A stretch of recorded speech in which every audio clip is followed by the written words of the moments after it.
নমস্কার, পিয়ালিস বুক corner YouTube চ্যানেলে সবাইকে জানাই স্বাগত। পিয়ালি, আজ আমি বিশেষ একটি বই বা দুটি বই নিয়ে ভিডিও করব না। আজ আমি বেশ কিছু বই নিয়ে ভিডিও করব।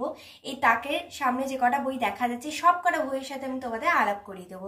অর্থাৎ এর আগে এরকম ভিডিও আমি একটা করেছিলাম, যারা দেখোনি তারা অবশ্যই আমার চ্যানেলে গিয়ে দেখে নিও, এবং যারা আজকে দেখছো তারা প্রথম থেকে শেষ অবধি দেখো। আশা করি অনেক বইয়ের সাথেই তোমরা আলাপ করতে পারবে। তো আমার কাছে বেশ কিছু বছর আগে বা কিছু দিন আগে যে যে বইগুলো কেনা আছে সেগুলো নিয়ে ভিডিও করতে চলেছি। তো চলো ভিডিওটা শুরু করি। প্রথমে যে বইটা আছে সেটা হচ্ছে চোপ আদালত চলছে, বিজয় তেন্ডুলকারের একটা বই। এটা আদালত সম্পর্কিত একটা বই, অর্থাৎ আদালতে কি হয়েছিল বা কি হচ্ছে বা কথোপকথনের মাধ্যমে বইটা বাঁধানো খুব সুন্দর, এবং বইটা পড়তেও খুব সুন্দর লাগবে। আশা করি যারা পড়োনি তারা অবশ্যই বইটা পড়ে নিও। আমার গ্র্যাজুয়েশনে এটা পাঠ্য ছিল, তাই আমাকে কিনতে হয়েছিল। এরপরে হচ্ছে চোখের বালি উপন্যাস। চোখের বালি তো অত্যন্ত জনপ্রিয় একটা উপন্যাস, রবীন্দ্রনাথ ঠাকুরের চোখের বালি। যারা পড়োনি অবশ্যই পড়ে নিও। এরপর রয়েছে বঙ্কিমচন্দ্র চট্টোপাধ্যায় উপন্যাস সমগ্র। এই বইটা তো অনেকের কাছেই আছে, এবং এর মধ্যে অনেক উপন্যাস আছে। যেমন হচ্ছে দু একটা নাম বলছি, আমি সব বলা তো সম্ভব নয়।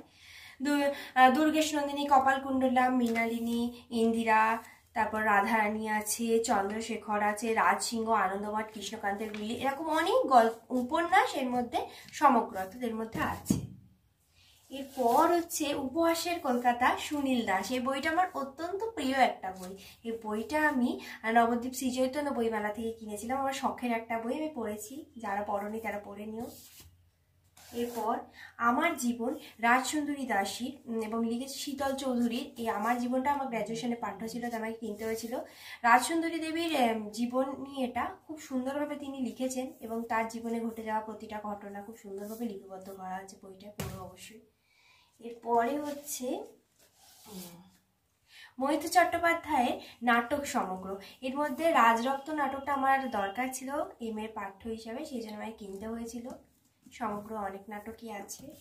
এরপর হচ্ছে মধুকবি বীরাঙ্গনা কাব্য। বীরাঙ্গনা কাব্য আমার গ্র্যাজুয়েশনের পাঠ্য ছিল, তাই আমাকে কিনতে হয়েছে। বইটাও খুব সুন্দর, এখানে অনেক রয়েছে কাব্য, অবশ্যই পড়ো।